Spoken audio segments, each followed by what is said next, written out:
In our book, Own a Home Cheaper Than Rent, we talk about the compound effect.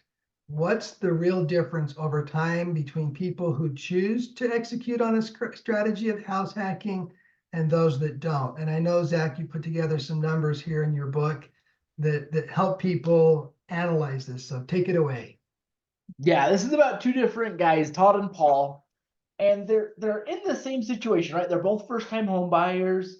They both just graduated college. They're making the same amount of money, and we kind of go through and say, well, what's going to be the difference if they were to do a house hack versus not doing a house hack? What does it look like over a short period of time and a long period of time? So here's our first scenario saying, hey, look, they're both going to get a conventional loan. They're both going to put down 3%. It's a $450 purchase price, interest rate at 4.25%. And that house payment's coming out to $2,467.36. So one, we're going to say that Todd's going to house hack this thing. It ends up, and we see those all the time. I mean, Scott and I follow this market so closely that we'll see a specific listing hit, and I'll know relatively quickly. After looking at the listing, I'll say, hey, that one's going to go under contract in the next 72 hours. Like, they've priced it correctly. It's a great home, great area. That one's going to go under contract. And we'll watch it time and time again. Wow, that one went under contract really fast. And so at that $450 purchase price, let's just say they rent that basement for $1,295. So in the end, Todd has a little bit more income at the end of the month, after his mortgage, his car loan, his food expense, everything like that. He ends up having $1,636, where Paul only has $341 at the end of all of his expenses because he didn't want the hassle of having to rent out the basement. So as we look at it over a period of time, and we'll just say, over 2 years, Todd ends up having $39,264 saved up, while Paul only has $8,184 saved up. And so we see that extra money coming in from the rental is basically a savings account in some aspects, and almost causes you to save up more money for the next down payment. Now, after 2 years, Todd has a lot of options. It only took him 3% to get into that first house. He could probably get into that next house for another 3.5% if he wanted to, maybe 3 to 5%. So he definitely has enough money saved up to buy that next home. Paul, on the other hand, he's probably still going to be saving for another 2 to 3 years to get to that phase where he'll have enough money to potentially get into that second home. And so we can see that Todd will likely be in his third or fourth property by the time Paul gets into his second.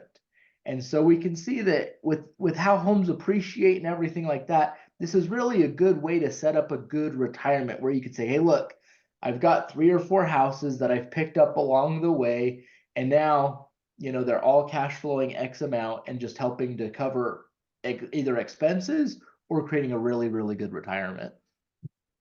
Yeah, I love just seeing how the roads diverge here, because you touched on this, having a renter in your basement isn't always the perfect situation, right? You'd love to own the whole thing, have access to the whole house.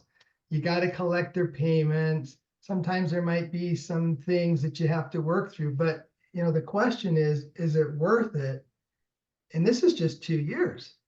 Double this thing out and push it out to 4 years. Now Todd's pretty close to 80,000 and Paul's sitting around 16. That's such a diverging road between those two people. And you're right, Todd has a lot of options, even if he only says, I only want to do this for my first house, just so I can get to the house that I really want to get to.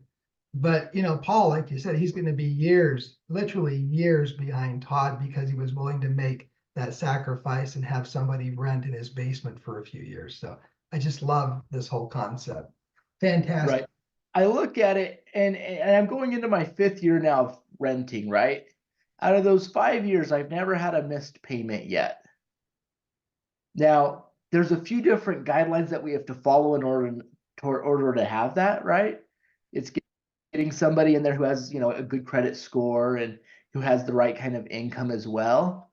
But as I look at that, and I joke about it sometimes, and I'll say, you know what? The easiest money I make each month is the money that comes from the basement apartment. It's that, you know, it's that $1,600 that's just coming that I don't really have to think about, and I don't really have to work very hard for that $1,600 at the end of the day. It Yeah. maybe takes an hour of my time per month. Yeah, So the compound effect. So, if this is something that you're interested in digging into and talking to us about, jump on our website, www.househackanalysis.com, and schedule a time with one of us to talk about your situation. Let's just see if something like this would even fit or work for you. And then, keep an eye out for future videos. Every week we send out a different video. And the next one we're going to send you is about the benefits of house hacking, which I know you're going to find really, really fascinating. So keep an eye out for that.